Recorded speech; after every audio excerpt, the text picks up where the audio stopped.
Vamos falar hoje sobre a busca do amor perdido, primeiro amor perdido. Amém. Glória a Deus.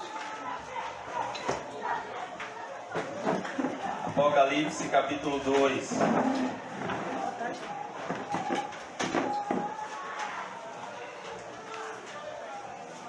Então, nós vamos começar hoje na sessão onde o Senhor Jesus envia mensagens às 7 igrejas da Ásia Menor, que são mensagens que alcançam todas as igrejas de Cristo, em todas as épocas, em todas as eras. Essa mensagem, ela alcança a nossa congregação hoje, alcança a nossa vida. Essa mensagem, ela é para mim e para você. Amém. Apocalipse 2:1. Nós vemos o começo dessa nova sessão, que é a mensagem do noivo à sua noiva. A mensagem do cabeça para o seu corpo. Amém. A mensagem da videira verdadeira para os seus ramos. A mensagem do Salvador para aqueles que ele salvou. Apocalipse 2, versículo 1. A palavra do Senhor diz assim: ao anjo da igreja em Éfeso escreve. A palavra anjo aqui não fala de um ser celestial, mas a palavra anjo aqui é a palavra grega agnelos, que significa mensageiro. Portanto, quando João escreve aqui o termo anjo, Não sou digno. amém. Amém. Quer dizer uma palavra. Salva-me, Senhor. Meu ser em salvo. Amém. Mas quando fala ao anjo da igreja, fala do mensageiro. Então, o que nós vemos aqui é como Deus organiza o seu corpo. Antes dele falar com a igreja, ele fala com o mensageiro que ele separou para essa igreja.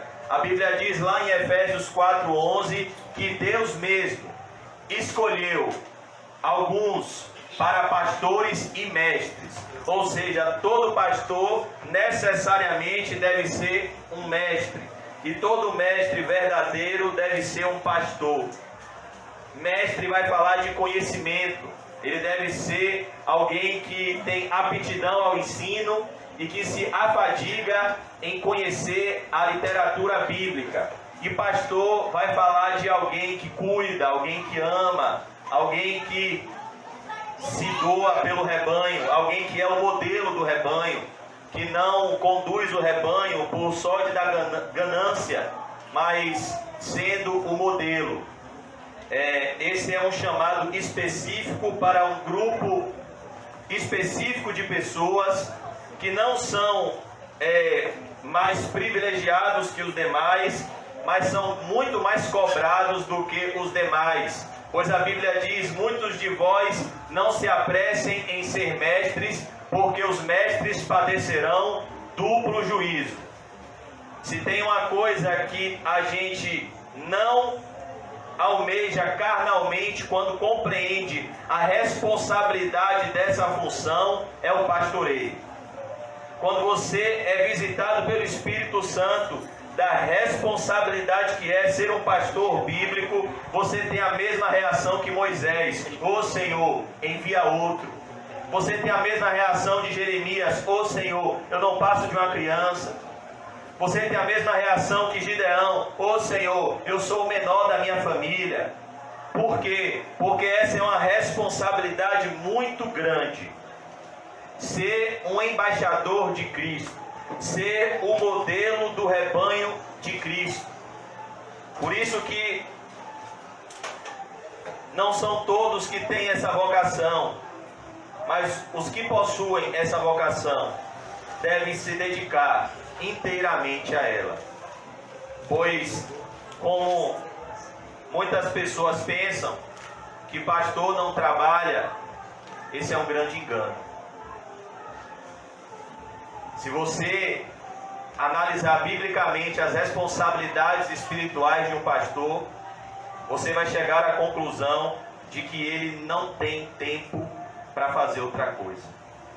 Por isso que Paulo fala lá em 1 Timóteo 5,17, Talvez alguns compreendam mal, mas é um versículo bíblico que diz que sejam merecedores de dobrados honorários aqueles que se afadigam no ministério da palavra, no sentido de que a igreja local deve compreender o privilégio de ter alguém separado para o ensino da palavra de Deus. Por isso que aqui Jesus começa e diz ao anjo da igreja em Éfeso, ao pastor da igreja em Éfeso, escreve, ou seja, Deus escolheu que fosse assim. Tem denominações religiosas que combatem isso. A Congregação Cristã no Brasil, por exemplo, ela diz que não existe pastor.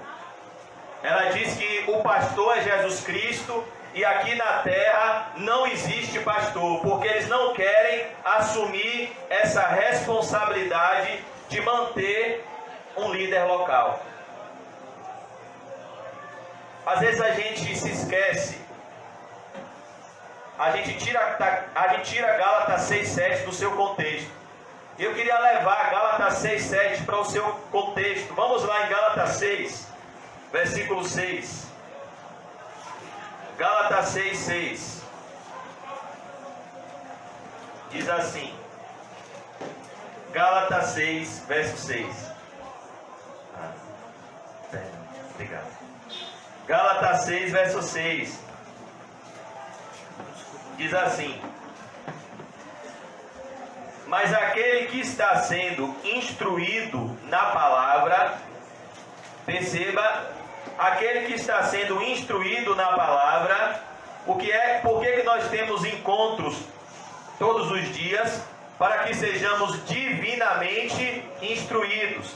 E o que é que nos instrui dos altos céus? A palavra de Deus. Aquele que está sendo instruído na palavra, faça participante de todas as coisas boas aquele que o instrui. O que é que Paulo está falando aqui? Da forma que você trata o seu líder local, da forma que você retribui emocionalmente, financeiramente, espiritualmente aquele que lhe ensina a palavra de Deus. Nós sabemos, irmãos, que esse é um assunto muito delicado, porque existem muitos falsos profetas hoje em dia. Mas o fato de existirem muitos falsos mestres não exclui a responsabilidade daqueles que menosprezam os verdadeiros. Aí vem o verso 7. Normalmente a gente pega o verso 7, tira desse contexto e aplica a realidades diferentes da vida. Mas o contexto do versículo 7 é da forma que você trata o mensageiro que Deus colocou na sua vida.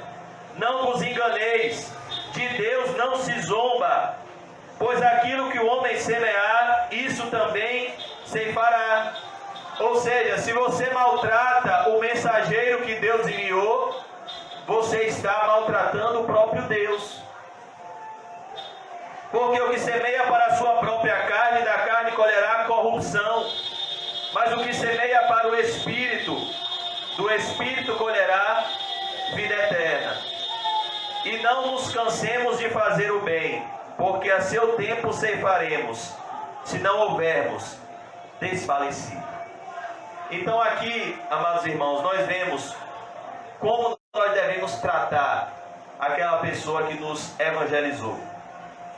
Com amor, com respeito, com carinho. Muitas vezes, o irmão Quinho, nós já fomos acusados algumas vezes de sermos seguidores de homens. Por quê? Porque a gente não aceitou a ideia de que a gente tinha que se levantar contra o pastor da igreja. Perceba que coisa insana. Parece que é normal você maltratar um verdadeiro servo de Deus. Não é, irmãos. Se você encontrou um pastor bíblico que tem compromisso em te ensinar a palavra de Deus, dê todo o seu apoio, porque eles são raros. Se você encontrou uma igreja bíblica, valorize, porque elas são raras. Se você encontrou verdadeiros irmãos e irmãs, valorize, porque eles são raros. Só quem já frequentou uma falsa igreja sabe o valor de uma verdadeira. Só quem já foi vítima de um falso mestre sabe o valor de um verdadeiro mestre. Só quem já sofreu nas garras de um lobo sabe o que é ser pastoreado por uma ovelha de Cristo. Então vamos voltar lá para Apocalipse 2:1. Por que eu estou falando isso, amados irmãos?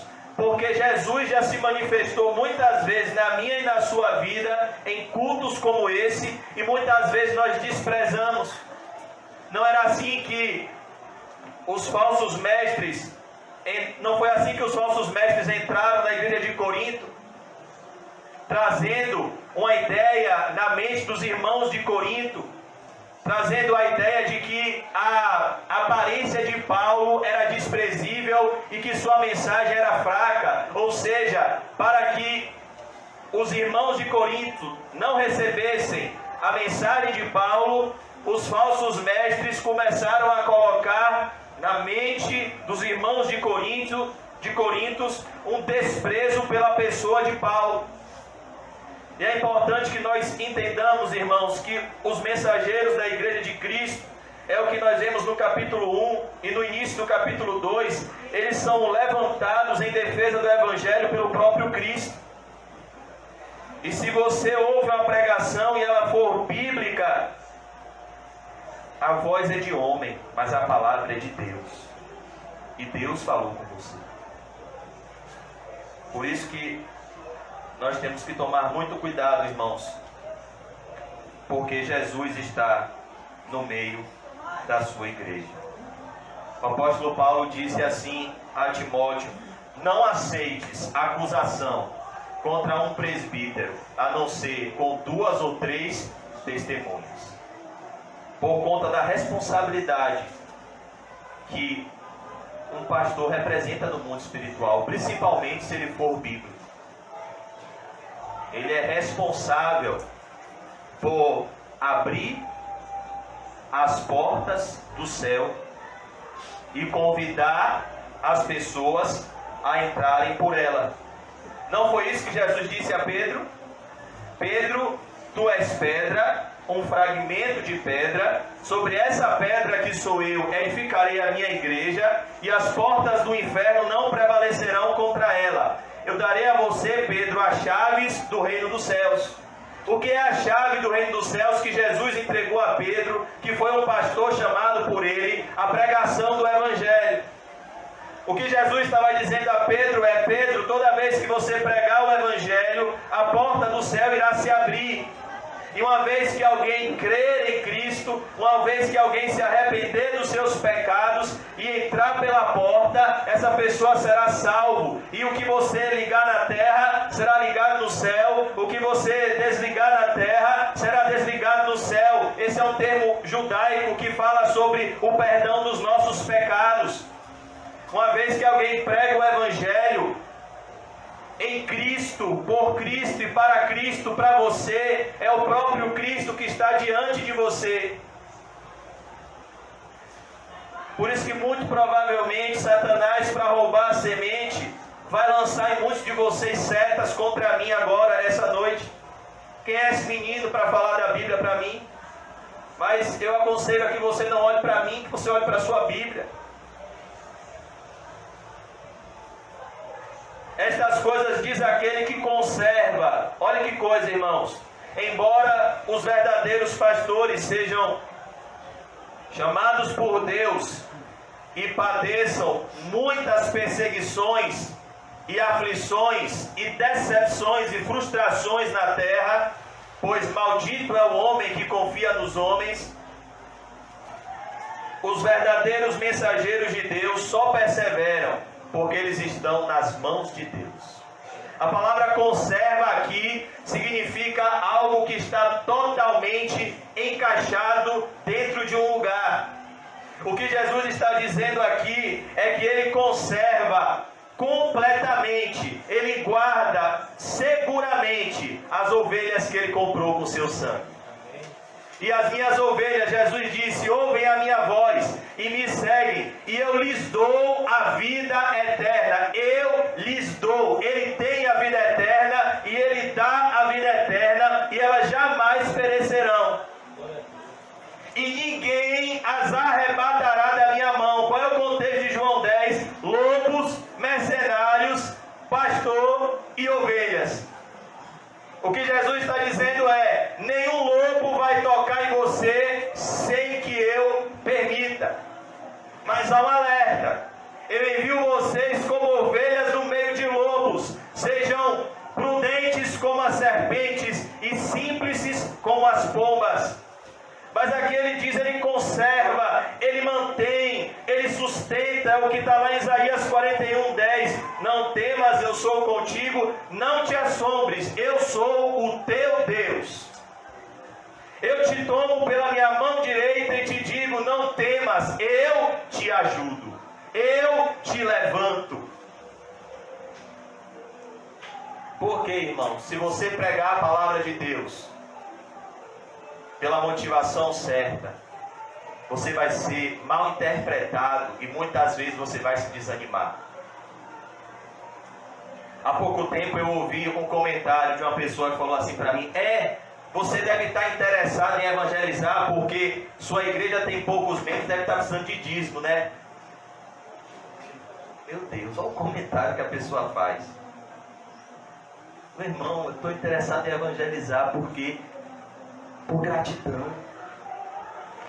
Todos os dias eu passo, irmãos. Às vezes pode ser até uma vergonha falar isso, mas eu sempre me lembro de onde Deus me tirou. E todos os dias para ir para o trabalho eu passo pelo viaduto que eu usava droga. E eu me lembro quem me salvou, quem me tirou do fundo do poço e a quem eu devo agradar todos os dias. Glória a Deus. A gente evangeliza, irmãos, por amor a Cristo. Porque a festa no céu quando um pecador se arrepende. E Ele disse para a gente: se vocês me amam, obedeçam aos meus mandamentos. E Ele nos deu uma ordem: pregue o evangelho a toda criatura. Mas as pessoas vão fazer as mais levianas acusações. Não, ele está interessado em dinheiro. Não, ele está interessado, às vezes ele está solteiro, ele está interessado em arranjar uma varoa. O que é que a gente pode fazer, irmãos, a não ser confiar naquele que nos conserva com a sua mão direita onipotente? Amém. Uma das coisas que nos liberta é não nos preocupar com o que as pessoas estão pensando da gente, e se ocupar com o que Cristo está pensando da gente.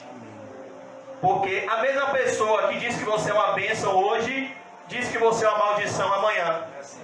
A mesma pessoa que te elogia hoje, te vaia amanhã. Basta que você faça alguma coisa que não esteja do agrado dela. Jesus chegou domingo, conhecido pela Igreja Católica como Domingo de Ramos, e foi exaltado, hosana nas alturas, bendito que vem em nome do Senhor. 5 dias depois, sexta-feira, ele estava sendo aclamado para ser crucificado e para que Barrabás fosse solto. Olha que loucura! É isso que é a raça humana. As mesmas pessoas que disseram hosana nas alturas, disseram crucifica-o. O mesmo Herodes que ouvia João de bom grado mandou matar João. Por isso que a gente cada vez mais tem que se preocupar com o que Deus pensa da gente. O que é que Deus está pensando de você? É o que importa. Porque quando você estiver no seu leito de morte, pouco adianta se você foi um homem reconhecido, desconhecido. O que importa no seu leito de morte é se você conhece a Cristo e se Ele te conhece. É ouvir dele: vinde benditos do meu Pai. Aquele que conserva na mão direita. A mão direita no contexto judaico é a mão que age. Jesus age na terra por meio dos pastores, por meio da igreja. Jesus age na terra por meio dos seus servos. Os apóstolos eram a mão de Deus agindo. A mão direita, a mão que age. Ele conserva as 7 estrelas, ele conserva os seus servos, ele conserva os seus mensageiros, ele chama aqueles que ele escolheu para si, e ele dá a eles graça para perseverar até o fim. Judas 1:24 diz: aquele que é poderoso para vos guardar de tropeço e vos apresentar imaculados naquele grande dia. A Ele a glória para sempre. Amém. As 7 estrelas, os 7 pastores, e que anda no meio dos 7 candeeiros de ouro. Agora aqui, irmãos, tem uma bênção e tem uma maldição. A Bíblia diz lá em Deuteronômio 11: eis que ponho diante de ti a bênção e a maldição, a vida e a morte. Escolham, pois, a vida para que vocês vivam. Jesus resumiu esse pensamento no sermão do monte e disse: eis que ponho diante de ti a porta estreita e a porta larga. A porta estreita leva à vida eterna, a porta larga leva à condenação eterna. Escolha, pois, a vida, escolha, pois, a porta estreita, e esforçai-vos por entrar pela porta estreita e percorrer o caminho apertado, porque, irmãos, Jesus, ele anda no meio dos 7 candeeiros de ouro. Isso é uma bênção para os verdadeiros cristãos. Isso é uma maldição para os falsos cristãos.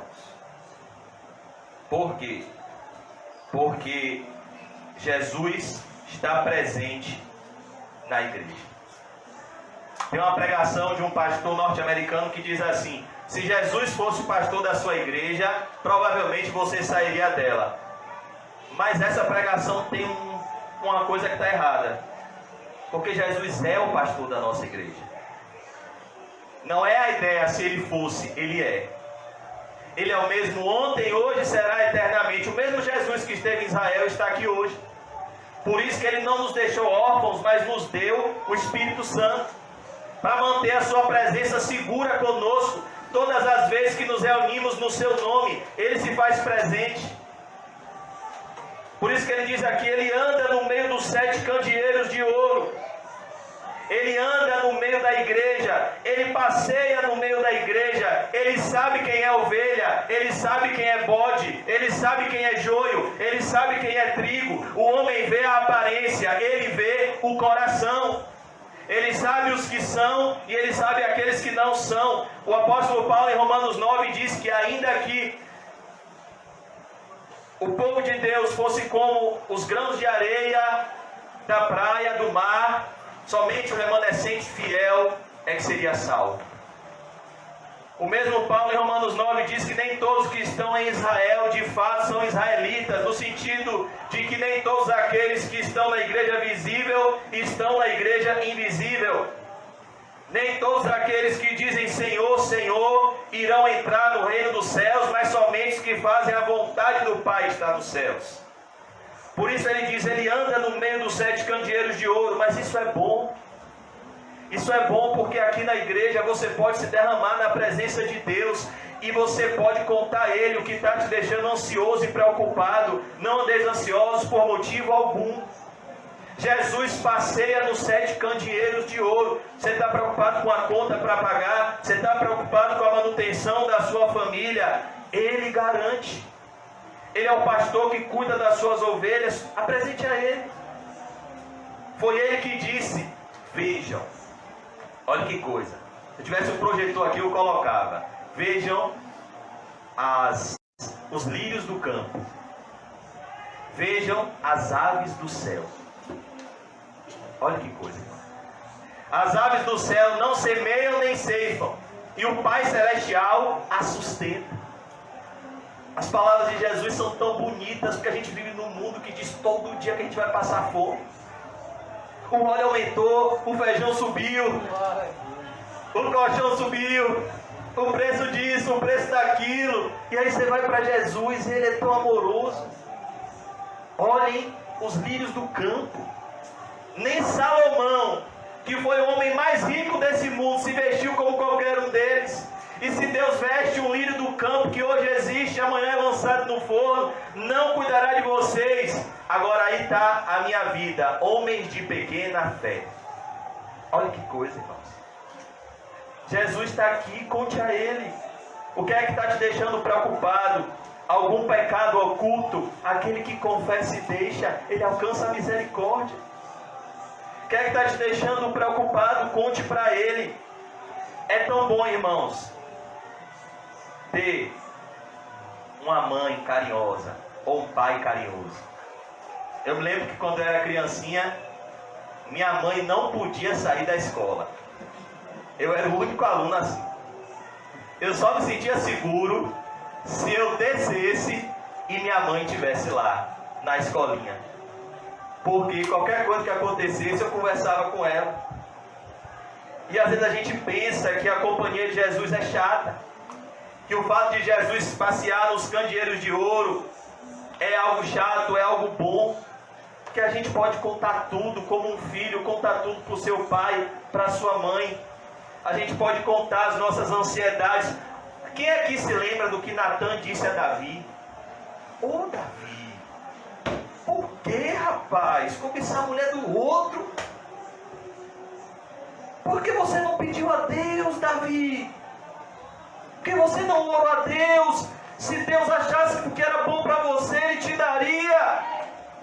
Por que pecar, desprezar a palavra do Senhor, fazendo o que é mal diante dos seus olhos, Davi? Natan disse, olha o que Natan disse, se você pedisse a Deus, Ele te daria mais e mais. Porque Davi não estava vivendo em comunhão íntima com Deus, em oração. Ele estava vivendo uma vida regalada, é o perigo do sucesso. Quando a gente pensa que ganhou, às vezes a gente está prestes à maior derrota da nossa vida.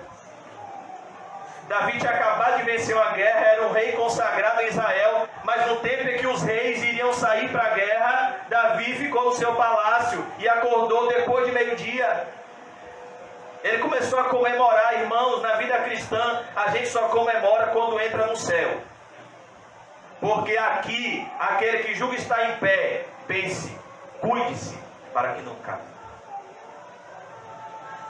E Davi caiu, mas quando Natan chamou ele, ele disse, ô Davi, Deus te tirou das ovelhas do seu pai. Olha o que Deus fez na sua vida. Precisava você fazer isso, pecar contra Ele. Irmãos, desejos não é algo ruim. Existem desejos que são bons. Como por exemplo, o desejo de agradar a Deus. O desejo de ler a palavra de Deus, o desejo de orar, o desejo de amar a Deus, o desejo de amar o próximo, o desejo de ajudar um irmão. O problema não são os nossos desejos, mas como está a nossa manutenção deles. Porque o que a Bíblia nos ensina, irmãos, é que Deus faz em nosso ser interior uma troca de prazeres. A vida cristã não é uma vida chata. A vida cristã é uma vida muito boa. Mas o que é que Deus faz? Ele tira o nosso coração de pedra e Ele coloca um coração de carne. Que é um coração de carne. Ele coloca em nosso ser interior uma nova disposição para amar o que Deus ama e odiar o que Deus odeia. Então, Ele coloca em nosso ser interior novas fontes de alegria. Por exemplo, a alegria de ler um versículo bíblico, a alegria de compreender um texto bíblico, a alegria de ter uma oração respondida, a alegria de evangelizar. Quem aqui já viu um novo nascimento? É algo tão bonito. Já é bonito, irmãos, o primeiro nascimento. Quem aqui é pai, quem é mãe e viu o nascimento dos seus filhos, já é bonito. Mais bonito ainda é ver um novo nascimento. Ver pessoas que são fruto do seu labor, que são fruto do seu esforço. Olha a cabelinho ali, por exemplo. Quanta alegria eu não fico quando olho para ele. Parece que ganhei na Mega Sena. Porque uma alma vale mais que o mundo inteiro. Essas coisas que nos dão alegria. O Espírito testificando com o nosso Espírito que somos filhos de Deus. Olha que sensação maravilhosa. O Espírito Santo testificando com seu homem interior que o Criador dos céus e da terra, onipotente, onisciente, onipresente, é o seu Pai. Que coisa! Ele testifica de uma forma convincente, poderosa, de tal maneira que clamamos, Abba, Pai. Isso não é um termo irreverente, isso é um termo de amor, Paizinho querido. Meu amado, Jesus anda no meio dos 7 candeeiros de ouro. Irmãos, o nosso problema não é a presença do diabo, é a ausência de Jesus. O nosso problema não é a presença da tentação, é a ausência de Jesus. Pedro caiu quando a Bíblia diz que Pedro começou a seguir a Jesus de longe. É a pessoa que diz, não vou mais para a igreja não, vou seguir Jesus de longe, eu vou assistir o culto de casa. Não vou mais ler a Bíblia com tanta assiduidade não, eu já tenho 8 anos de igreja, já sei decorado. Eu não vou ficar nessa coisa de orando o tempo todo não. Não. O perigo é quando a gente passa a seguir a Jesus de longe. E aí, irmãos, a soberba precede a queda. Foi que Pedro disse, ainda que todos te neguem, eu, Pedro, aquele que caminhou sobre as águas, aquele que estava com o Senhor na transfiguração, eu, Pedro, aquele que diz que perdoa até 7 vezes, nunca te negarei. Foi o que Jesus disse? Antes que o galo cante, ainda hoje, antes que o galo cante 2 vezes, você me negará 3 vezes. Jesus depois ainda fala com Pedro o que estava acontecendo no mundo espiritual. Se tem uma das coisas que nos protege da ação de Satanás na nossa vida, é a humildade, é a pobreza de espírito. Sujeitai-vos a Deus, resistir ao diabo, e ele fugirá de vós. Como é que a gente se sujeita a Deus? Deus resiste aos soberbos, mas dá graça aos humildes. Mas como Pedro estava se engrandecendo, a Bíblia diz que antes da ruína, o coração do homem se enche de arrogância. Jesus disse a Pedro, Simão, Simão, Satanás, no mundo espiritual, pediu sua alma para peneirar, para cirandar. Sabe por quê? Você não vai ser destruído por ele como Judas, porque eu roguei por ti, para que a tua fé não desfaleça. Mas tem um alerta, Pedro, quando você se converter, vai e ajuda os seus irmãos. A verdadeira conversão, irmãos, nos faz sermos servos operosos na obra de Deus. Qual foi a primeira atitude de Saulo após virar Paulo? Ele foi para a sinagoga anunciar que Jesus era o Cristo. É impossível ter um encontro com Jesus e não sair falando dele. Olha o que aconteceu com a mulher samaritana. Depois que ela teve um encontro com o Messias e bebeu da água que saciou a sede da alma dela, ela evangelizou toda a aldeia de Samaria. Que coisa, irmãos! Muitas vezes está faltando nas nossas vidas esse encontro, esse toque, esse calor do Espírito Santo, da presença de Deus. Precisamos ser cheios do Espírito Santo. Verso 2, conheço as tuas obras. Agora aqui, irmãos, nós vemos um trocadilho que vai se repetir em todas as igrejas da Ásia Menor e em todas as igrejas de Cristo, em todas as eras. Jesus conhece as nossas obras. E mais uma vez, isso é uma benção ou isso pode ser uma maldição? Uma benção se nossas obras forem feitas para a glória de Deus. Uma maldição se nossas obras forem feitas para a nossa própria glória. Outra coisa que nos alerta dessa afirmação de Jesus, conheço as tuas obras, é que Jesus já vê o que fazemos em secreto. Não precisamos do reconhecimento ou do aplauso dos homens. O que a mão esquerda fizer, nem a mão direita precisa saber, quanto mais os outros. O que Jesus está dizendo é, se você fizer propaganda de si mesmo, se você procurar aplauso para si mesmo, você não tem galardão diante do Pai. Deus já vê tudo o que você faz. Então você não precisa buscar aceitação ou aplauso dos homens. Conheço as tuas obras. Você não precisa de like. Você só precisa do like de Jesus. Se Jesus deu um like para você, todo mundo pode dar um dislike para você. E essa é uma promessa, viu? Bem-aventurados, macários, os perseguidos por causa da justiça. Deles é o reino dos céus. O que é o crente verdadeiro? Todo mundo dando dislike. E Jesus dando like.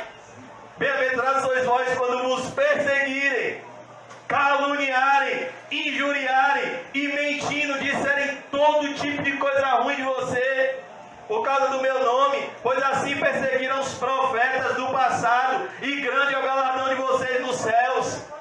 Ele conhece as nossas obras. A gente não precisa tocar trombeta. Ô pastor, você não sabe, mas hoje o dia foi bênção.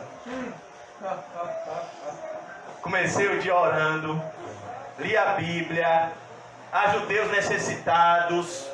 Rapaz, não, eu estou contando isso, pastor, só por contar. Aí Jesus está lá do céu, você entregou todo o seu galardão agora, perdeu. Deixa o galardão para a próxima obra que você fizer, quando ninguém souber. Que coisa, irmãos. Conheço as tuas obras. Sabe quem são os cristãos mais verdadeiros do mundo hoje? São aqueles que o mundo nem conhece. São os cristãos anônimos. São os cristãos que são rejeitados e perseguidos pelo mundo, mas são amados pelo Senhor Jesus.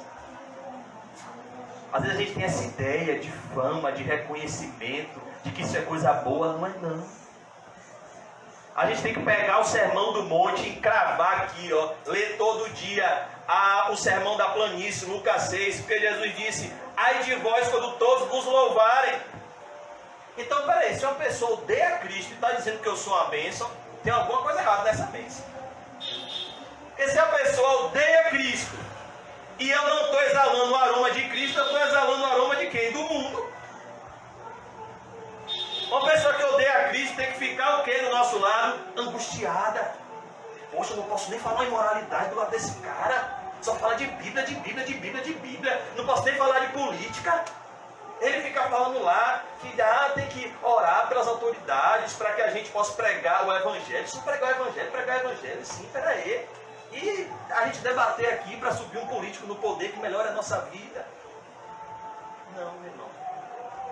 O livro que eu leio diz, como o pastor Nizam disse, que embora o governante saia, a impiedade não vai sair da cadeira. Quem vai governar são os maus. Eu não tenho que discutir política. Vai sair um endemoniado, vai entrar outro. Ou vai permanecer o endemoniado.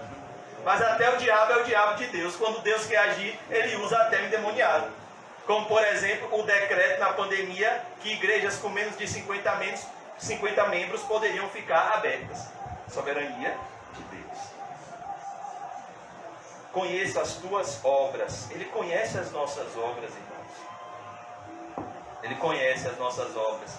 Tanto o teu labor. Agora aqui, irmãos, nós vemos um elogio à igreja de Éfeso. Às vezes a gente pensa que a igreja de Éfeso recebe só exortações. Não, recebe elogios.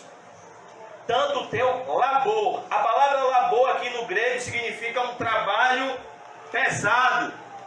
Um trabalho que você põe a mão na massa. Um trabalho duro.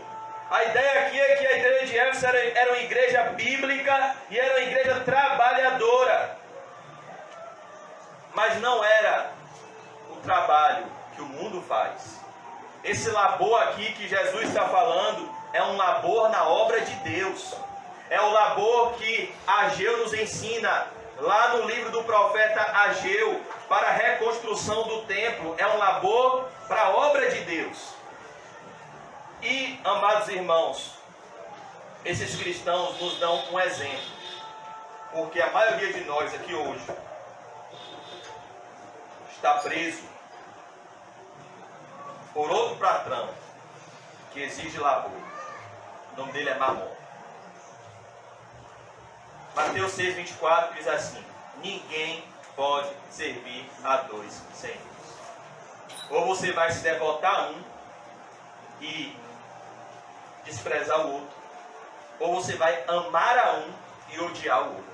Não podeis servir a Deus e às riquezas. Por quê? Porque Deus exige de você amor. Mas o amor que Deus exige de você não é um amor sentimental, onde você manda um coração, onde você diz que ama. É um amor que exige compromisso. Amarás o Senhor teu Deus de todo o teu coração, suas emoções, suas afeições, seus sentimentos, de toda a tua alma, a totalidade do seu ser, de toda a tua força. O que é amar a Deus com a sua força? É usar os seus esforços para obedecer a Deus. Por exemplo, será que foi fácil para Abraão, lá em Gênesis 22, ouvir a voz de Deus, chamar Isaac, pegar um cutelo, pegar lenha e andar até o Monte Moriá? Ele usou a sua força, mas para o amor a Deus. Será que foi fácil para Noé, durante 120 anos, construir uma arca?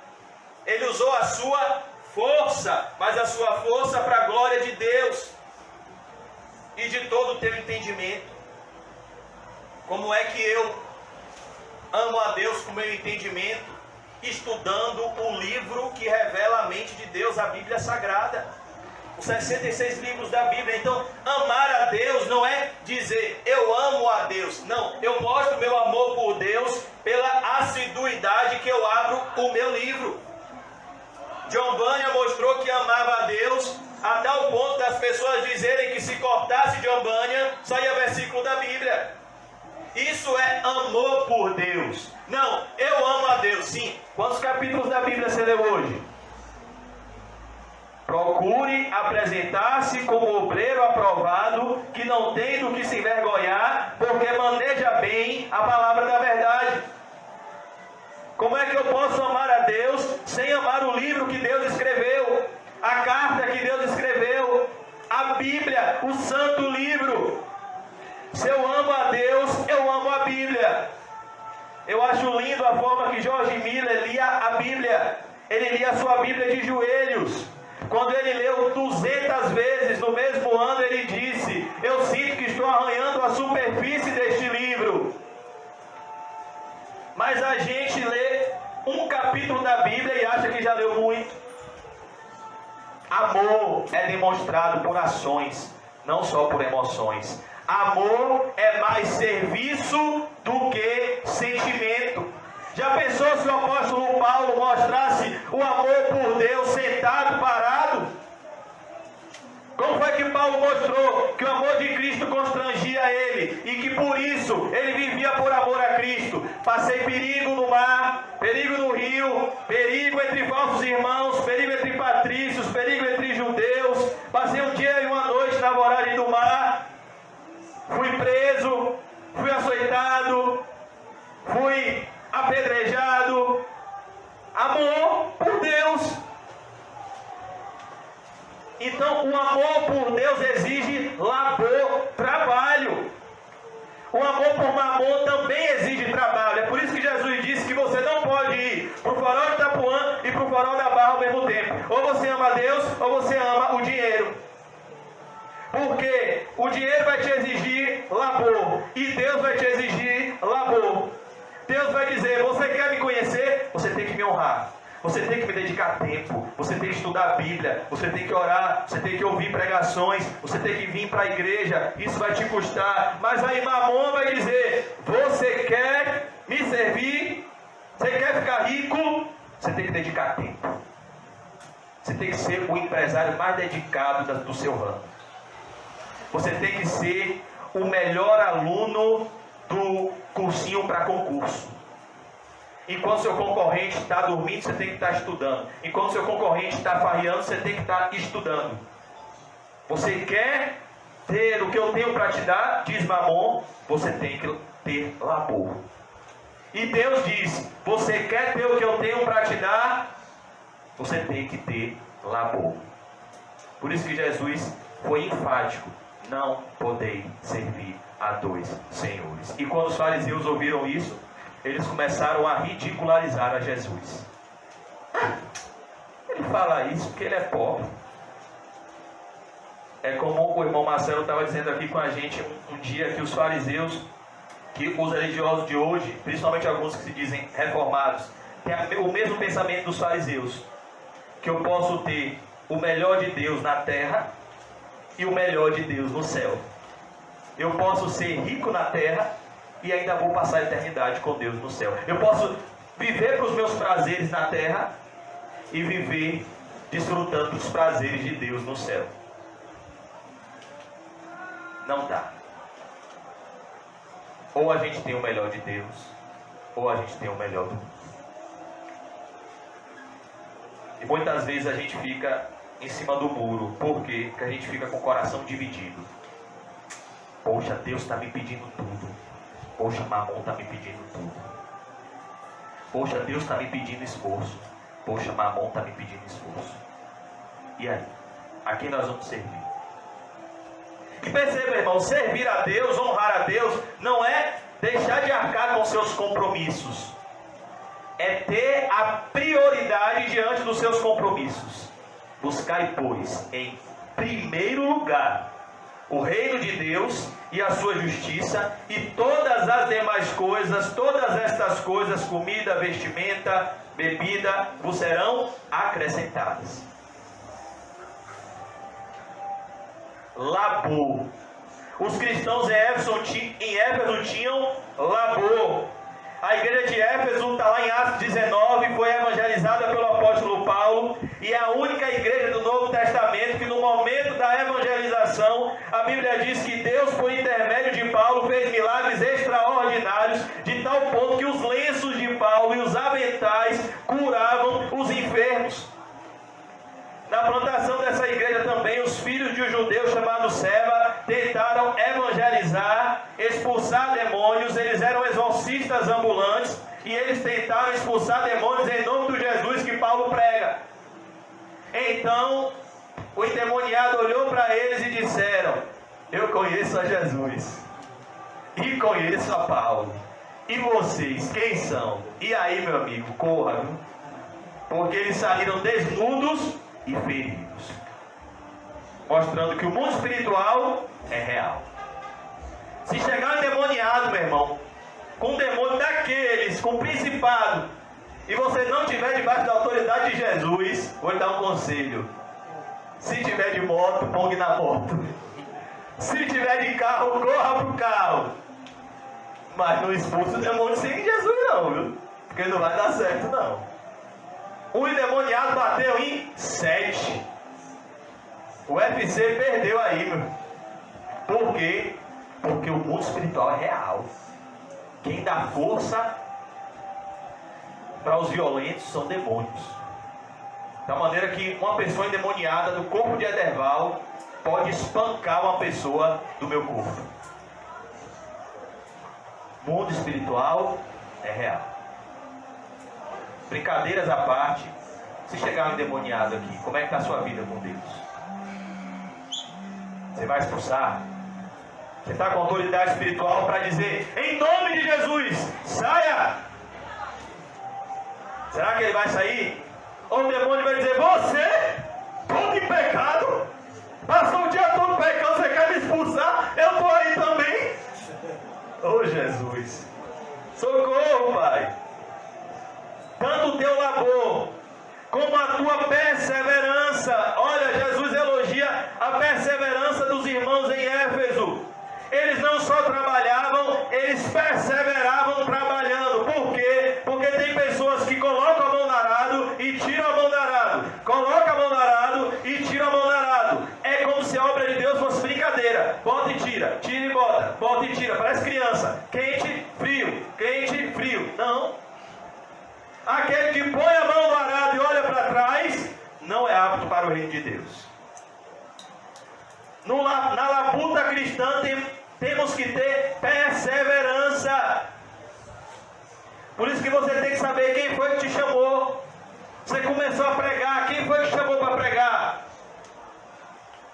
Foi alguém da igreja? Foi o pastor da igreja? Foi um irmão? Ou foi Deus que te chamou para você pregar? Porque se foi Deus que te chamou para você pregar, Deus vai fazer você perseverar.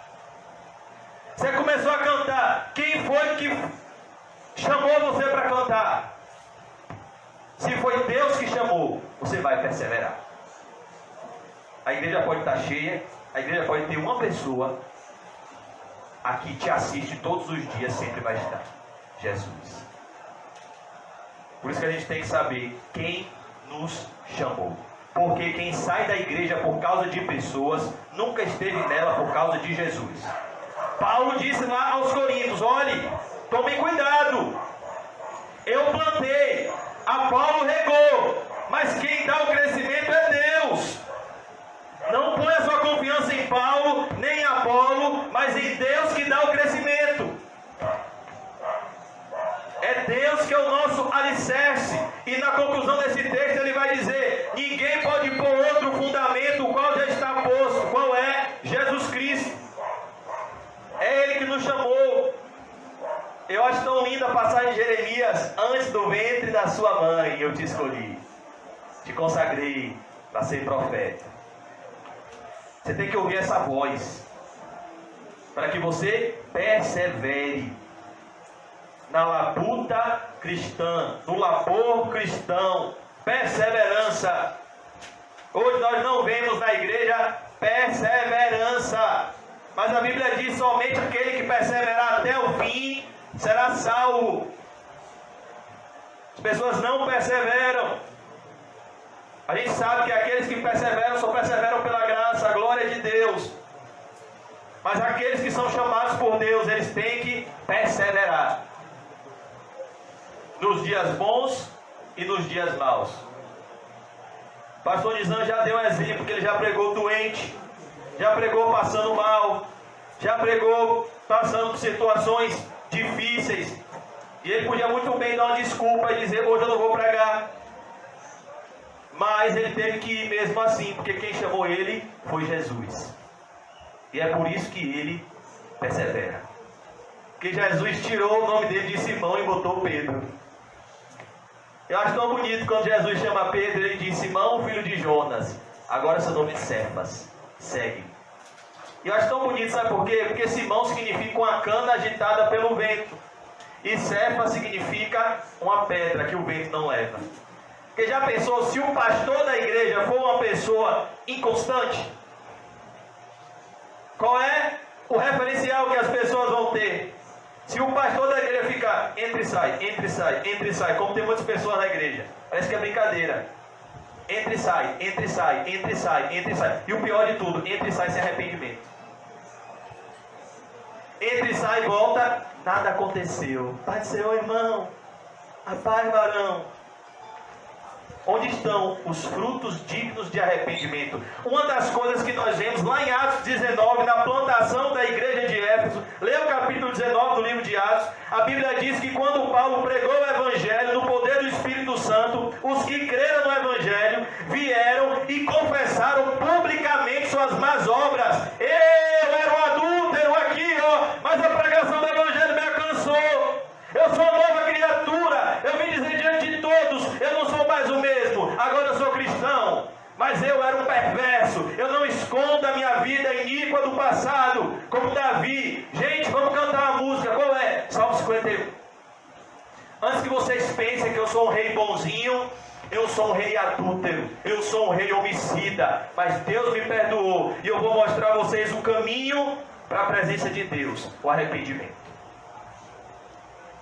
Frutos dignos de arrependimento. Está lá em Atos 19. Eles vieram e confessaram publicamente. As pessoas hoje fazem o quê? Não, eu vou esconder meu pecado. O pastor não pode falar do meu pecado. Fulano não pode me expor publicamente. Não, quando há uma verdadeira conversão, não precisa nem o outro te expor, é você que se expõe. Eu pequei contra ti somente. E se você me expor, é bênção, mas uma oportunidade de arrependimento. Porque quem tem um coração no céu tem uma característica: humildade. Porque o céu é dos pobres em espírito. Eu não me importo com o meu nome, eu me importo com o nome de Cristo. Não me importo com a minha reputação, eu me importo com a reputação de Cristo. E eu só me importo com a minha reputação porque ela representa Cristo. E quando Ele me salvou, Ele me iluminou como luz do mundo e como sal da terra. E que não pode suportar homens maus. O que significa isso, irmãos? Nós vamos correr de discernimento espiritual. Ovelha verdadeira sente o cheiro dos bodes. Sente cheiro de lobo. Como é que você diz que é crente, mas não tem fruto? Como é que você diz que é cristão, mas não parece com Jesus? E a ideia aqui é isso mesmo. Se você é crente, você não pode suportar um homem mau, porque as más companhias pervertem os bons costumes. Você não pode suportar homens maus, porque bem-aventurado é o homem que não anda segundo o conselho dos ímpios, nem se detém no caminho dos pecadores, nem se assenta na roda dos escarnecedores. Os cristãos de Éfeso não suportavam homens maus. Quem são os homens maus? Todos aqueles que não estão unidos com o único que é bom, que é Deus. E que puseste à prova. Sabe o que é pôr à prova aqui, irmãos? Pôr a um exame. A Bíblia diz em 1 Coríntios 14 que enquanto um irmão profetiza, devem ter 2 ou 3 irmãos julgando a profecia para saber se aquilo é bíblico. Discernimento espiritual, puseste à prova. Paulo ficou feliz em Atos 17:11 com os cristãos de Bereia. Paulo pregava e os irmãos estavam olhando se o que Paulo estava pregando era bíblico. Deixa eu ver aqui o que ele está pregando. Jesus morreu pelos nossos pecados. Está onde, Paulo? 1 Coríntios 15:3. Deixa eu ver lá se está mesmo. Sei lá se é Paulo que está falando. A Bíblia diz que Paulo ficou muito alegre, porque os cristãos de Bereia eram mais nobres do que os de Tessalônica. Porque enquanto Paulo pregava, eles analisavam se o que estava sendo pregado era dito. Aqui o que ele diz é que puseste à prova os que a si mesmos se declaram apóstolos e não são, e os achaste mentirosos. Como? Pela palavra de Deus que é viva e eficaz. Uma vez que uma pessoa se levanta em nome de Deus, você tem que pôr à prova a luz da palavra de Deus, porque a marca do fim dos tempos é engano religioso. A Bíblia diz que iriam se levantar um número tão grandioso de falsos profetas e falsos cristos, que se fosse possível, enganariam os próprios eleitos. Mas os eleitos não serão enganados por causa do Espírito Santo.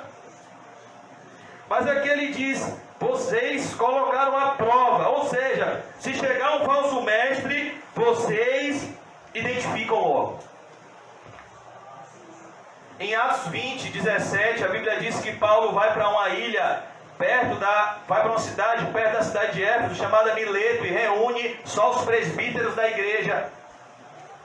E Paulo adverte aqueles presbíteros para que eles tomem conta da igreja de Deus que foi comprada com seu sangue. Deus constituiu eles como pastores. E Paulo diz a esses pastores que lobos vorazes iriam tentar entrar na igreja, e de dentro da igreja iriam se levantar irmãos falando coisas pervertidas para arrastar os discípulos após si. Ou seja, Paulo estava preparando a liderança da igreja para um estudo sistemático da Bíblia, para que os cristãos tivessem discernimento espiritual. É por isso que a gente estuda a Bíblia, é por isso que a gente vem para a igreja. Não é só porque os irmãos são gente boa, é porque a gente precisa ter um discernimento espiritual apurado e um conhecimento bíblico preciso,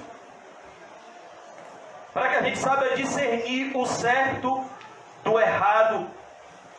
Por isso que ele diz aqui, mas se declaram apóstolos e não são, e os achaste mentirosos. Perguntaram para um pastor, um homem de Deus do passado: pastor, qual é a receita para conhecer a Deus como o Senhor o conhece? E ele disse uma expressão em latim, ficou muito conhecida. Ele disse assim: orare et labutare. Orar e labutar. O que significa orar e labutar? Orar e labutar com a Bíblia.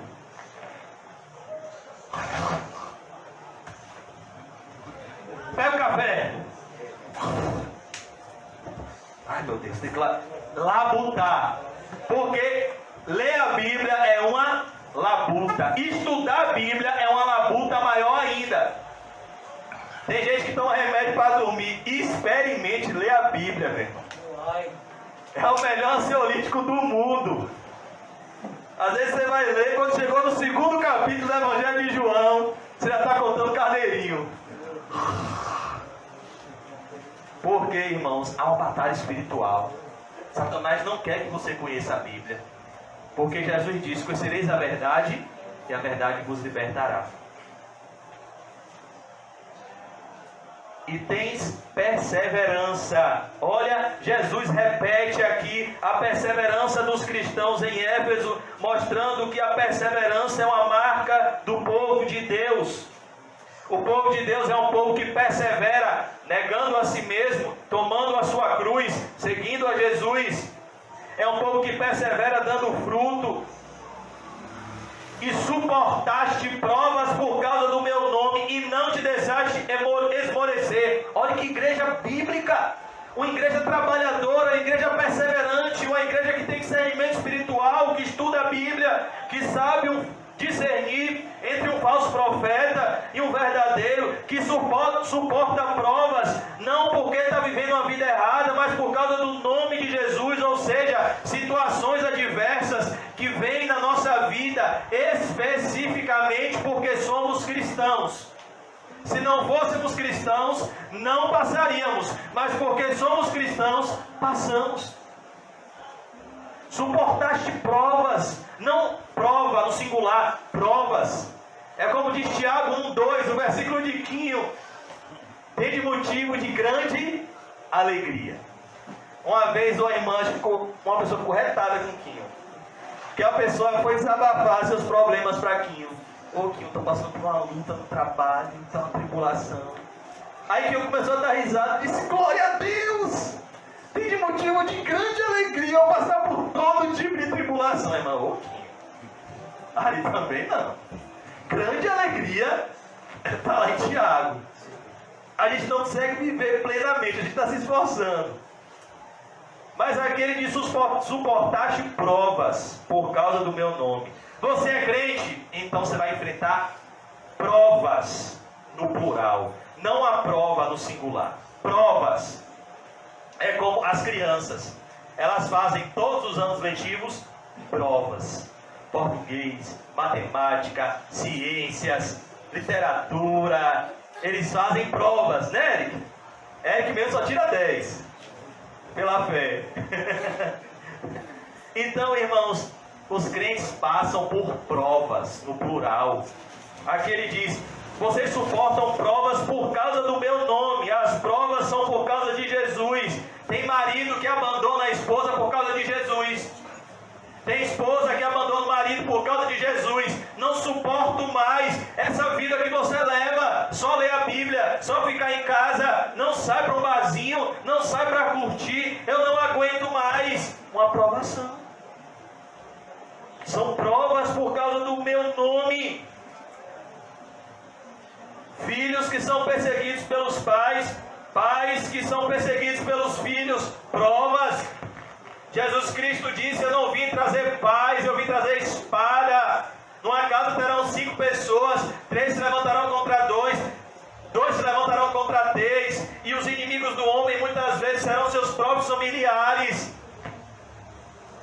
Olha o que Jesus disse, irmãos, isso é muito sério. Jesus disse: a sogra se levantará contra a nora se levantará contra a sogra, o pai entregará o seu filho, o irmão entregará o seu irmão. Isso é ser crente. É luta, tribulação. No mundo tereis aflições, isso é uma promessa. Provas por causa do meu nome, não te deixaste esmorecer. Agora vem a exortação, para a gente concluir, verso 4. Jesus faz um monte de elogio, como um noivo cortejando a sua noiva. Como um noivo chamando a sua noiva para mais perto dele, dizendo: eu sei seu sofrimento, eu sei as tuas obras, eu sei o teu labor, eu sei o seu serviço, eu sei a sua perseverança, eu sei as suas provas, eu enxugo as suas lágrimas, eu conheço as suas dores, eu sei de tudo que você está passando. E quando ele chama a sua noiva e atrai ela com cordas de amor, Jesus Cristo, ele agora exorta a sua noiva. Porque quem ama, disciplina. Quem ama, corrige. Quem ama, exorta. Tenho, porém, eita Jesus, verso 4, contra ti. Agora Jesus faz uma acusação à noiva. Eu tenho agora contra ti. Jesus agora põe um dedo e diz: eu tenho algo contra você. Abandonaste o teu primeiro amor. Ou seja, do ponto de vista externo, nada mudou. Mas vocês precisam se lembrar de que eu não vejo como o homem vê. O homem vê a aparência, eu vejo o coração. Eu vejo as intenções. O que Jesus está dizendo é: o culto não mudou, o louvor não mudou, o ritualismo não mudou, mas o amor se esfriou.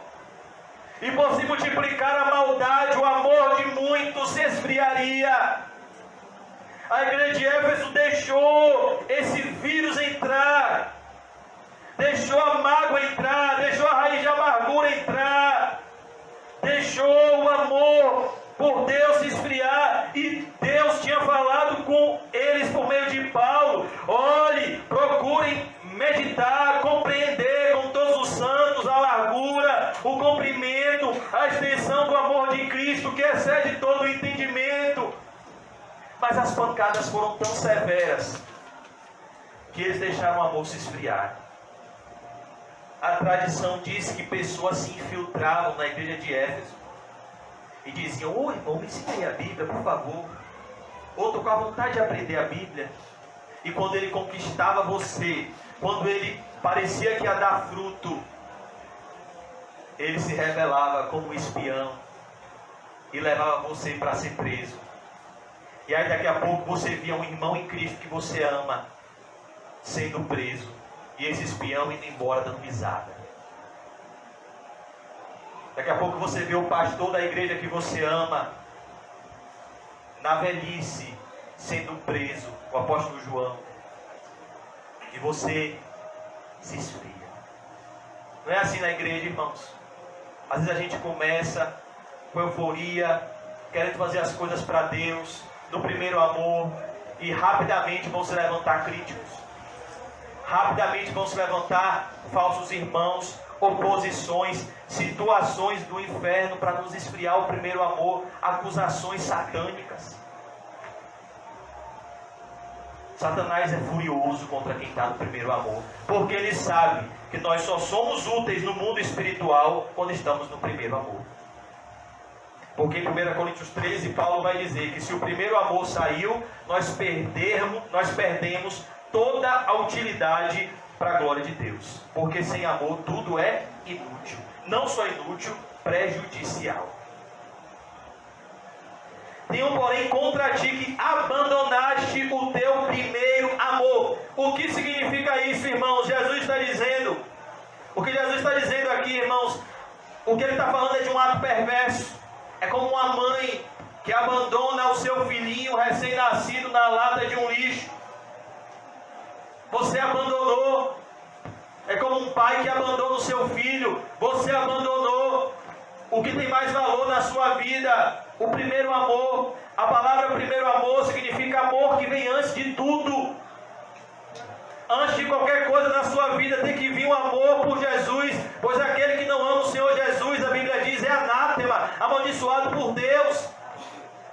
Antes de vir pai, mãe, filho, esposa, esposa, papagaio, cachorro, trabalho, deve vir o seu relacionamento com Jesus. Abandonaste o teu primeiro amor. Não é que vocês pararam na labuta, mas vocês pararam a motivação inicial da labuta, que é o amor sincero por Cristo. É o brilho nos olhos, é a paixão do coração, é o sentimento de que Cristo está nesse lugar, e você está naquele lugar, e a pessoa está pregando, e você está se sentindo no céu, como se Deus estivesse mandando aquela mensagem só para você. É o primeiro amor. Você sente Deus falando com você diretamente. Abandonaste o teu primeiro amor. Primeiro Jesus faz o diagnóstico. Qual o problema de vocês? A motivação precisa mudar. Ele vê o coração. Agora ele traz, depois do diagnóstico, o remédio. Jesus é o médico perfeito.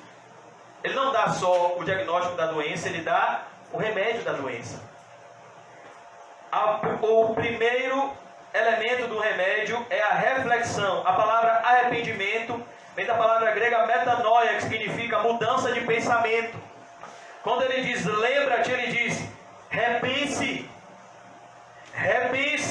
lembra-te, use a memória ao seu favor. Perceba, quando o filho pródigo abandonou o primeiro amor, quem era o primeiro amor do filho pródigo? O seu pai. Ninguém amava o filho pródigo como o pai dele. Embora ele tenha desprezado esse amor, esse era o primeiro e único amor da vida dele. Porque quando o dinheiro foi embora, quando todos abandonaram ele, quem foi que recebeu ele de braços abertos? O pai. Mas quando ele abandonou o primeiro amor, ele se lembrou de quem? Quando ele desejava as alfarrobas dos porcos e ninguém lhe dava nada. Quando o estômago começou a clamar por comida, e isso opera conversão, viu? Quando o estômago começou a roncar, e ele se lembrou de quem? Do pai. Quantos trabalhadores do meu pai têm pão com fartura, rapaz? Eu estou morrendo de fome. Levantar-me-ei e ter com meu pai. Foi lá que eu deixei o primeiro amor. Quando a insatisfação entrou no meu coração, quando a murmuração entrou no meu coração, o primeiro amor saiu. Eu abandonei o meu pai. Pai, dá-me a parte que me cabe da herança. Não quero o Senhor, meu pai. Eu quero que o Senhor morra. Eu quero a minha herança. O pai, tá bom, meu filho. Você quer? Eu não posso fazer nada. Tome a parte que lhe cabe da herança. Mas perceba, irmãos, quem Deus ama, Ele corrige. Lembra-te, o filho pródigo lembrou e disse, mas perceba, não adianta só lembrar do momento em que você era mais espiritual. Às vezes a gente fica num saudosismo. Quando eu cheguei na igreja, Jesus é muito mais que tudo. Eu era tão mais espiritual. Não, isso é remorso. Arrependimento é, volta para lá então. Se naquele tempo você era mais espiritual, volta para lá. Se naquele tempo você tinha mais experiências com Deus, volta para lá. Se você abandonou o lugar secreto de oração, volta para lá. Se você abandonou a leitura regular da Bíblia, volta para lá. É isso que ele está dizendo, lembra-te. Mas não é lembra-te como Judas, é lembra-te como Pedro. Não é lembra-te como Saul, é lembra-te como Davi. O coração quebrado, moído, eu não aguento mais, Senhor. Viver sem a tua presença, lembra-te, pois, de onde caíste. A ideia aqui é, onde foi que você caiu? Onde foi que o primeiro amor foi embora? Onde foi que você entrou no piloto automático? Volta para a casa do Pai. Lembra-te, pois, de onde caíste. E ele diz aqui o remédio, arrepende-te. Eu vou mostrar para vocês, irmãos, que grande parte dos nossos problemas, inclusive interpessoais, não está nas pessoas, está em nós mesmos. Vamos abrir rapidinho 1 Coríntios 13.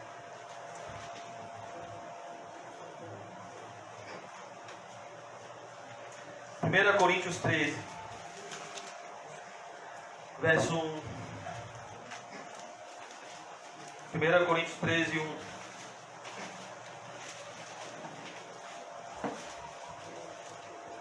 Ainda que eu fale as línguas dos homens e dos anjos, Paulo está falando aqui uma hipérbole. Se não tiver amor, serei como bronze que soa ou como símbolo que retine, faz barulho, mas não tem efeito.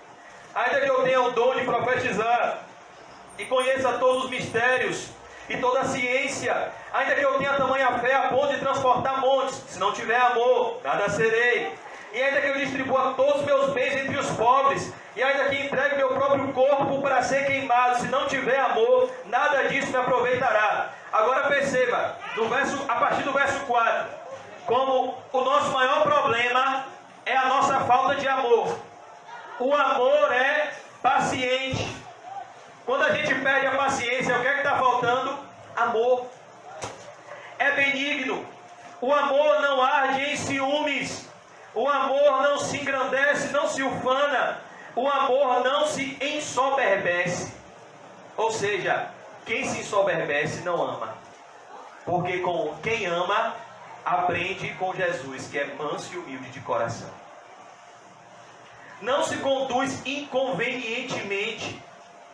Não procura os seus interesses. Qual é a causa da maioria dos conflitos interpessoais? Pessoas buscando seus próprios interesses. E quando seus interesses são interrompidos, então essas pessoas entram em um conflito. Mas o amor não procura os seus interesses. Não procura os seus interesses. O amor abre mão. É como Abraão com Ló. Escolhe, Ló, o lugar que for melhor para você. Então Ló escolheu as campinas de Sodoma. Abraão sentiu o quê? Amor. Não procura os seus interesses. Amor é diferente de paixão. Paixão é algo interessado. Seja do ponto de vista romântico, seja do ponto de vista da amizade. Tem pessoas que, por um amigo, também sentem paixão. Paixão não é só no relacionamento amoroso. Pessoas que, não, eu vou estar com fulano, vou sentir uma paixão por fulano. Por quê? Por exemplo, Demas. Demas sentiu uma paixão por Paulo. Não, eu vou seguir esse Paulo, eu vou ser um cooperador dele. Mas, quando seguir a Paulo, afetou os interesses dele, mundanos, ele abandonou. Do ponto de vista romântico também, Aminon se apaixonou por sua meia-irmã Tamar. E depois que ele conseguiu o que ele queria matar Tamar. E Absalão foi e matou ele. Amor, irmãos, só Deus tem. E só Deus dá. Maldito o homem que confia nos homens. O amor não procura os seus interesses. O amor não se irrita. Olha que coisa. Por que a gente se irrita? Está faltando o quê? Amor. Uma vez eu li esse texto para uma pessoa, e essa pessoa disse assim: olha, é o seguinte, esse texto é impossível de ser vivido. Esse texto está falando de Cristo. Nessa parte eu concordo. Esse é o amor que Cristo sentiu por nós. Mas se estamos em Cristo, esse é o amor que devemos sentir por Cristo e pelo próximo. Não é porque a gente não está vivendo a Bíblia que a gente tem que mudar a Bíblia. É a gente que tem que mudar e se adequar à Bíblia. Não é porque a gente não está amando como a Bíblia diz que a gente tem que amar, que a gente vai dizer que isso é impossível de ser vivido. Não. A gente vai buscar em Deus graça para viver esse amor. Não se ressente do mal. Não se irrita, não se ressente do mal. O que é ressentir do mal? É lembrar com pesar. O amor perdoa. Perdoar é lembrar sem sentir dor. Mas rapaz, fulano fez essa maldade com você. Mas ele só fez porque ele estava cego. Ele estava morto. Ele era um boneco de Satanás. não se ressente do mal, eu perdoo. José, do Egito, fez o que com seus irmãos? Ele podia se ressentir do mal. Ah, miserável, vocês me venderam? Agora vocês vão passar fome. Porque comida aqui no Egito, comigo no governo, vocês não pegam. José não. Ele chorou, ele perdoou e ele mandou mantimento para os seus irmãos. E chorou com seus irmãos, fez um banquete com seus irmãos. Que fizeram o que com ele? Queriam matá-lo. Mas ele disse: vocês me tentaram fazer o mal, mas Deus transformou maldição em bênção. Deus é bom. Não se alegra com a injustiça. É por isso que o amor disciplina, mas regozija-se com a verdade. Olha aqui, irmãos, o que é que está faltando para mim nessa noite? Qual é o verso 7? Tudo sofre. O amor, tudo sofre. Por que as pessoas se divorciam? Porque não têm amor. Não querem sofrer pelo seu cônjuge.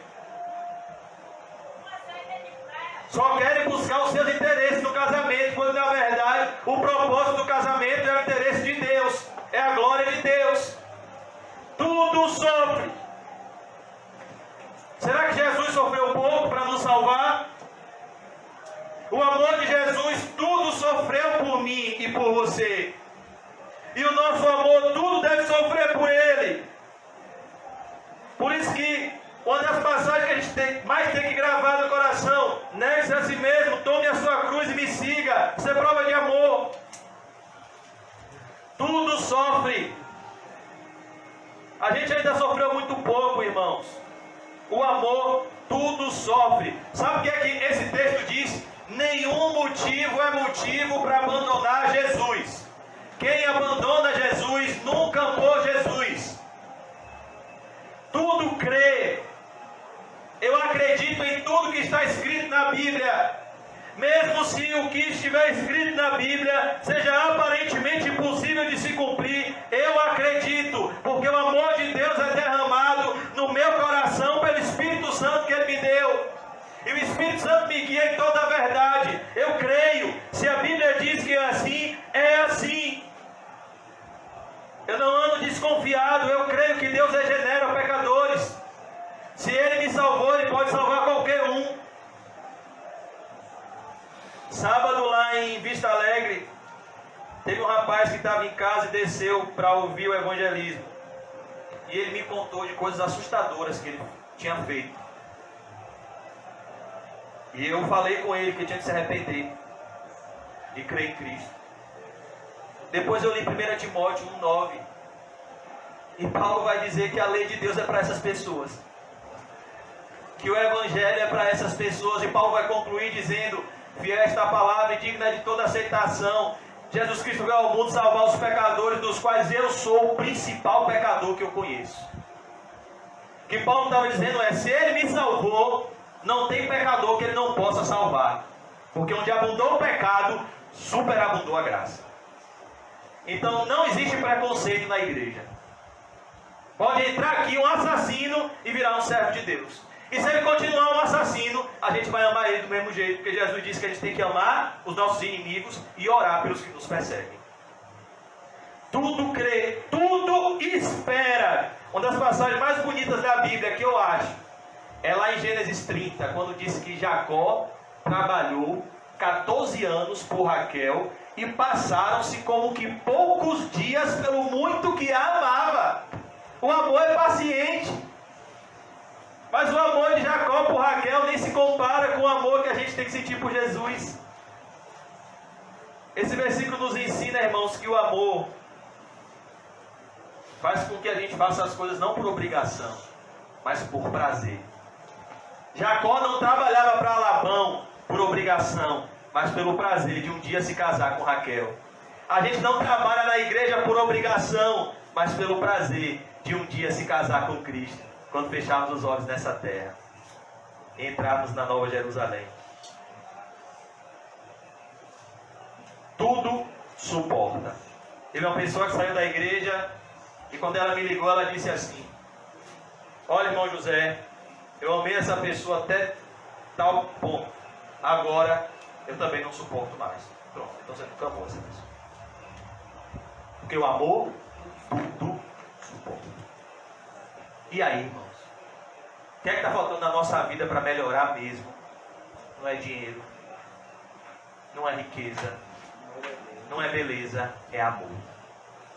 Eu preciso de amor. Você precisa de amor. Porque o amor tudo suporta. É um amor que pensa em Cristo. O que Cristo suportou por mim. Tudo que Cristo suportou por mim. Tudo é pouco que eu passo por amor a Ele, pelo que Ele passou por mim. O amor jamais acaba, mas havendo profecias desaparecerão, havendo línguas cessarão, havendo ciência passará. Vamos concluir Apocalipse 2. Apocalipse 2. Agora o noivo faz uma ameaça. Arrepende-te e volta à prática das primeiras obras. Volta ao primeiro amor. Volta à comunhão com Cristo. Eu orei hoje pelo irmão João e eu me lembro dele todo encantado, falando da brilhante estrela da manhã. Irmão, quando você chegar em casa, vá para a janela e fica olhando que vai sair a brilhante estrela da manhã. Eu fiquei mal doido, cadê essa estrela? Fiquei mais de uma hora na janela. Cadê essa estrela, João? É o primeiro amor, irmãos. Volta para lá. Volta ao primeiro amor. Por que você está alegre? Porque Jesus me ama. Por que você está alegre? Porque todos os meus pecados foram perdoados, lavados e remidos no sangue do Cordeiro. Se eu morrer hoje, eu vou para casa. Qual é a fonte da sua alegria? É Cristo. Ele é o meu pão, Ele é a minha água, Ele é a porta que me leva para a verdadeira felicidade. Ele é a ressurreição, Ele é o meu sustento, Ele é o meu marido, Ele é tudo de bom. E se não, agora ele faz uma ameaça: venho a ti e moverei do seu lugar o teu candeeiro, caso não te arrependas. O que é que o noivo está dizendo? O que é que Jesus está dizendo? Se vocês não voltarem ao primeiro amor, eu vou fechar a igreja. Porque sem amor a igreja não tem utilidade. Ou do ponto de vista pessoal, se você não voltar ao primeiro amor, até o pouco de fervor que existe vai morrer. Até, como Jesus disse, não apagará, não esmagará a cana quebrada, nem apagará o pavio que fumega. Se você não voltar ao primeiro amor e não se arrepender, até esse pavio que está se apagando, que Jesus está tentando manter aceso, vai apagar. Volte ao primeiro amor, se arrependa. Verso 6: tens contudo a teu favor que odeias as obras dos nicolaítas, as quais eu também odeio. O amor bíblico, o amor de Deus, está atrelado com a verdade de Deus, porque Deus é amor, e Jesus é Deus, e Jesus é a verdade. Eu sou o caminho, a verdade e a vida. Tens contudo a teu favor que odeia. Olha aqui, irmãos, quem ama a Cristo odeia o pecado. O amor verdadeiro gera um tipo de ódio. Odeias as obras dos nicolaítas. Pessoas que apresentam a graça barata e dizem estar fazendo isso em nome do amor. Em nome do amor, pecam, pecam, pecam. Não existe pecar em nome do amor. Porque a essência do amor é a santidade. Porque a essência do amor é Deus. Sem santificação ninguém verá Deus. As quais eu também odeio. Jesus odeia obras específicas. Obras que muitas vezes os homens amam, Jesus odeia. Por isso que Jesus disse que é necessário nascer de novo. Concluindo o verso 7, Apocalipse 2:7. A conclusão da mensagem do noivo à noiva de Éfeso, a igreja de Éfeso. E só uma informação um pouco triste: essa igreja hoje não existe mais. Essa igreja teve Paulo, teve João, teve Timóteo, teve homens de Deus como pastor, mas hoje essa igreja fechou. A cidade de Éfeso fica na Turquia. E essa igreja hoje não existe mais. Porque eles não voltaram ao primeiro amor. O que é que vai manter o candeeiro aceso nas próximas gerações? O amor. Qual é a marca de um regenerado? O amor. Aquele que não ama, não conhece a Deus, porque Deus é amor. Verso 7. Concluindo. Quem tem ouvidos. Por que Jesus fala isso? Se todo mundo aqui tem 2 ouvidos. Porque ele está falando que muitas pessoas têm ouvidos materiais, mas não têm ouvidos espirituais. O que ele está falando aqui é, vocês estão prestando atenção no que eu disse, quem tem ouvidos, ouça o que o Espírito, o que João está dizendo é, igreja de Éfeso, é o Espírito Santo que está dizendo, não sou eu que estou falando, é Deus que está falando, é o Espírito que está falando. O que o Espírito diz às igrejas, ao vencedor. O que é vencer aqui? É morrer no primeiro amor. O que é vencer aqui? Lembra de Policarpo? Como foi que Policarpo morreu? No primeiro amor. Dizendo para a autoridade que disse para ele negar a Jesus. E ele respondeu: como eu posso negar aquele que me amou nos meus 86 anos? Policarpo morreu no primeiro amor. Ele morreu queimado numa fogueira. E ele é o que? Vencedor. Policarpo está até hoje na casa do Pai, onde há muitas moradas. Porque ele tinha amor. Não, Policarpo, nega. Você é tão gente boa. Você nega, depois você volta a pregar. Ô pastor, por favor, gosta de invocar.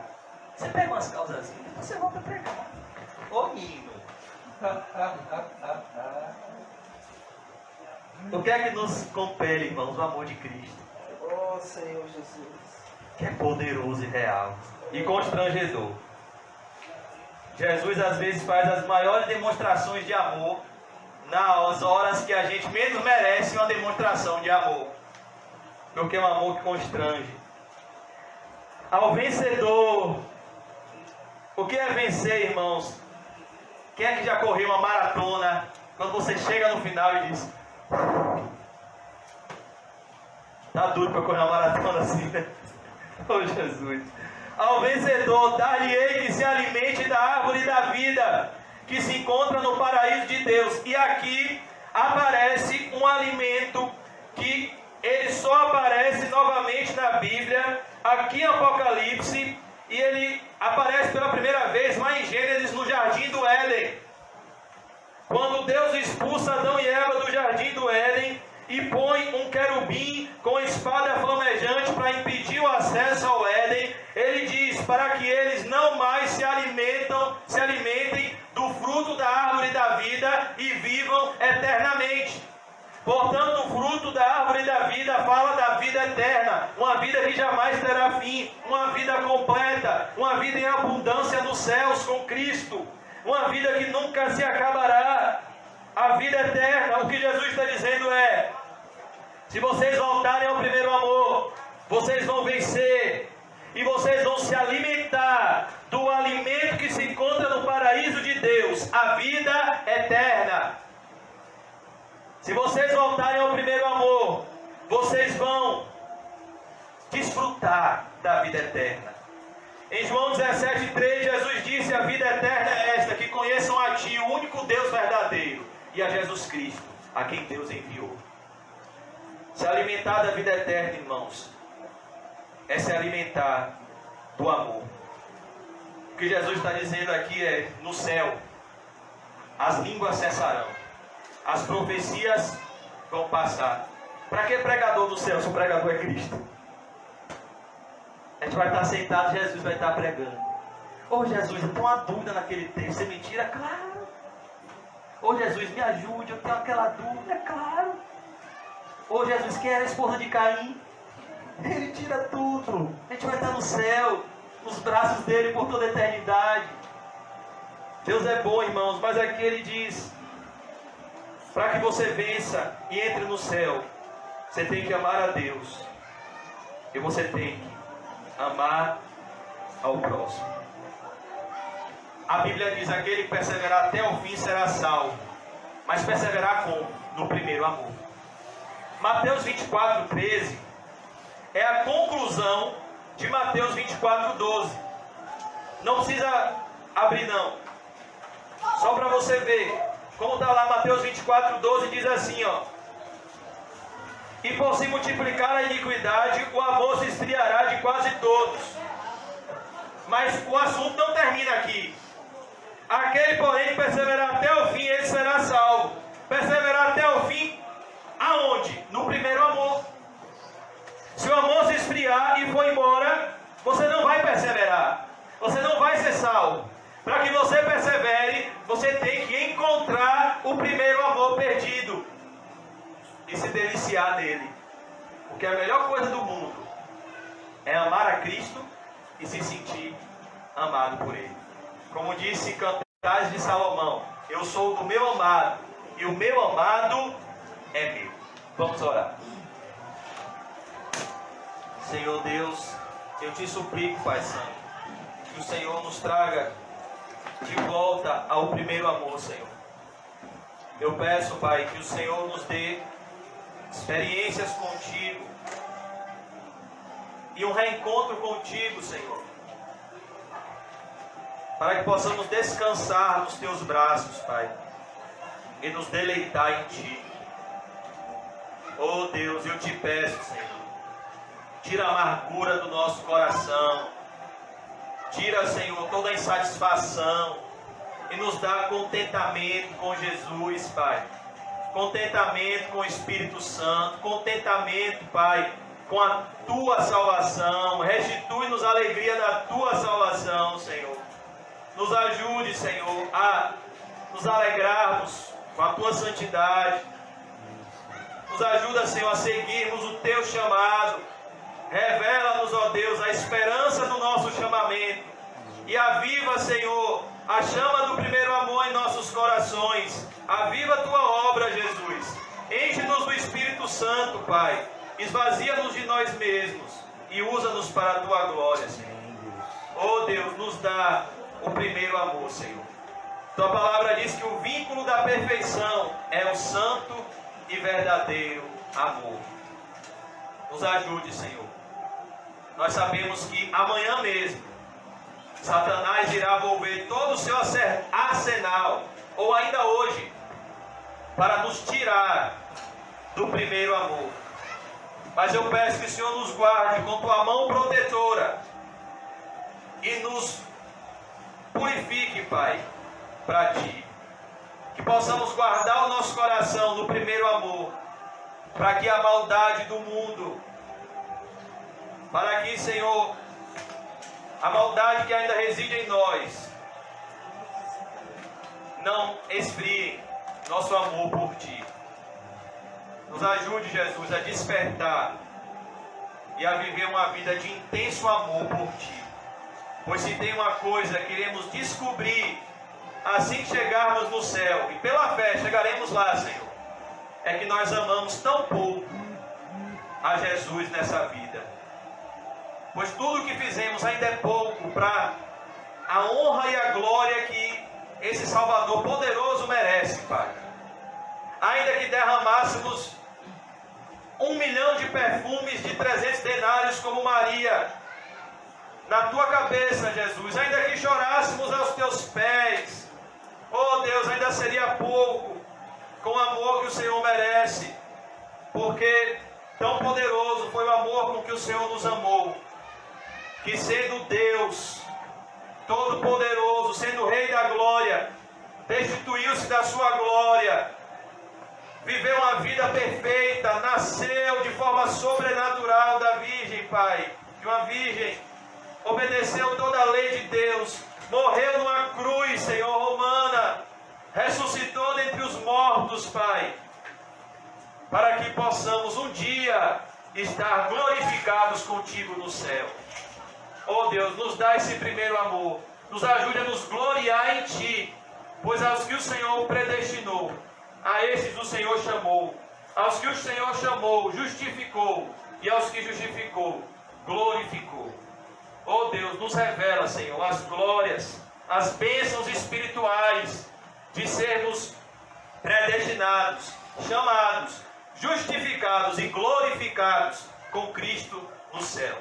Nos dá essa alegria, Senhor, inabalável, e nos ensine a viver contente em toda e qualquer situação, no primeiro amor a Ti. Em nome de Jesus, amém. E graças a Deus. Amém, irmãos. Salve o seu irmão, cumprimente o santo e diga para ele: o primeiro amor é bom demais. Amém, Senhor. Glória a Deus. Eu creio.